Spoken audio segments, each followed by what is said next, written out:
Hello everyone, this is Josh with Tuxedo Talk, and I hope that you are enjoying my white trash beard as much as I'm enjoying not having to shave because I'm on vacation. But today on my drive, I had a new little thought, and before I get into it, I want you to know this is going to sound, as I'm starting to talk about it as Alex Jones levels of conspiracy, but I don't want you to think that I 100% say I believe this. It's just a working idea. So unlike Alex Jones, I don't have the documents, and I am not exactly sure if they are actually turning the friggin' frogs gay. But I've been doing some reading and listening to a few things, and I've come across something that's known as Gnosticism, and most people are also familiar with the other thing, which is simulation theory.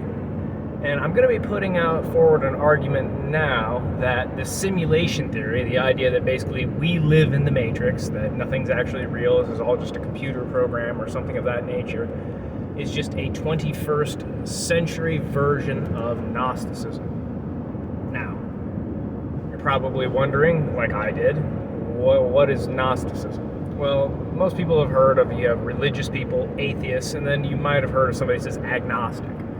And the agnostic is just somebody who says, I don't know.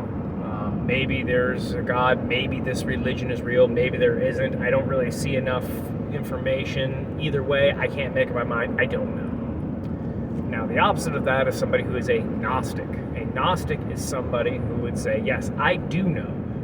So a very, very devout Christian or Muslim would be a Gnostic Muslim. They claim, I have knowledge of these things. I have knowledge that my particular book is true. Now, Gnostics in general tend to be heretical in that they don't belong to one of the hocus pocus flippity flam official religions, organized religions, but they claim to have absolute knowledge. They were touched by God.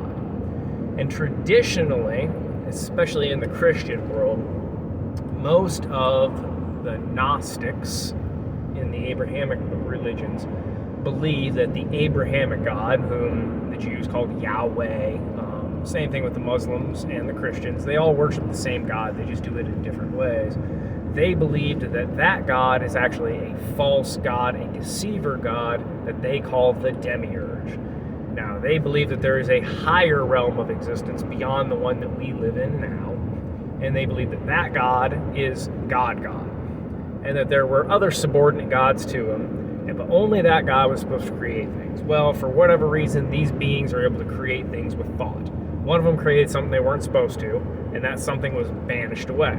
It was lonely. So what did it do? It created our world, the material world that we're all stuck in, and it told us to worship it, when in reality it's a deceiving demon. That's what their general belief is. And that they know this, and that they are somehow or another get in touch with the true God, and they are trying to escape reality, escape material reality. So, what does that sound like to you?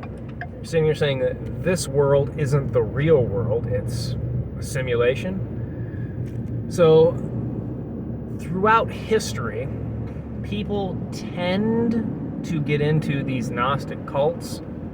In general, it's not the average person. It's not somebody who was a peasant working from sun up to sundown to bring in the harvest so that he didn't freeze to death in the winter and was worried about some army coming over the hill to kill him. Those people tend to be very grounded. It generally wasn't the quote-unquote great men of history. If you're out accomplishing a lot, you're very, very interested in this world and trying to accomplish things here. So like the great industrialists of the 1800s, anybody who you would go off and say like did a lot, like they got their names on buildings. They tended not to be in these Gnostic cults. The people who really, really fall into them are people who have all their needs met, are generally wealthy. They tend to be born into it, like nobility, things of that nature. It's predominantly bored elites. People who, they're living off of grandpa's money. and they're usually overeducated, bored, buying things don't really matter to them anymore. Basically the social elite that kind of run the West right now. I mean, I don't think that anybody, I don't care what your political persuasions are, would disagree that there's a large group of people in this world that are managers and are really, really bored. And those tend to be the kind of people that fall into Gnostic cults. Now, I am not saying that these people all created some back room where they put on black robes and sacrifice children to Moloch, even though, let's face facts, if that came out yet tomorrow that it was 100% true, would you really be shocked at this point? I would, at least. That's not me believing that that is the case.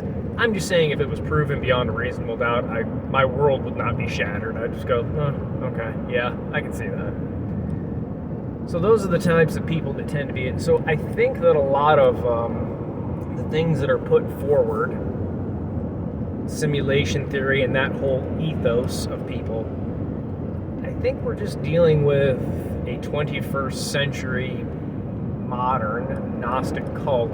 And I'm not even saying that these people are tracing themselves back from a legacy of that, where they say, you know, I come from a long line of people that were in this Gnostic cult and we've stretched back hundreds of years.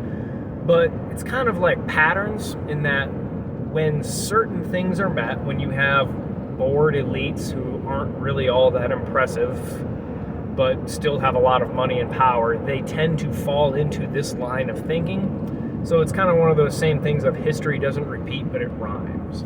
So I do think that a lot of the problems in the world is that we're dealing with a modern Gnostic cult. So now that I've said that, you're going to say, well, what is to be done about it? And the answer is I have absolutely no idea. It's just what's on my mind and could be what you're dealing with. So the next time you start hearing about simulation theory, people who want to constantly manipulate the world through language, people who are just moral relativism, it's very good chance that you're dealing with someone who's in literally a cult, even if they don't realize it themselves. So, something to think about.